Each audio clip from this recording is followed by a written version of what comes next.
ఆమెను జ్ఞాపకం చేసుకున్నాడు. ప్రార్థన చేసి వెళ్ళిపోయింది. మరి వెళ్ళిపోయిన తర్వాత ఆమెను జ్ఞాపకం చేసుకున్నాడు. కారణం ఏంటంటే అనుకూల సమయం ముందు నీ మొర ఆలకిస్తానన్నాడు. ప్రార్థన చేసి వెళ్ళిపోయింది.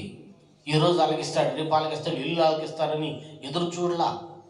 అంటే నా ప్రార్థన దేవుడు అంగీకరిస్తాడు, నా మనవి అంగీకరిస్తాడు. దైవజనుడుగా నన్ను దీవించాడు, దైవజనుడు కూడా ఒక మాట చెప్పి నన్ను పంపించాడు. ఆయన ఎప్పుడైతే నన్ను జ్ఞాపకం చేసుకుంటే అప్పుడు నాకు నింద తొలగిపోద్దని చెప్పేసి ఆమె సిద్ధంగా ఉన్నది.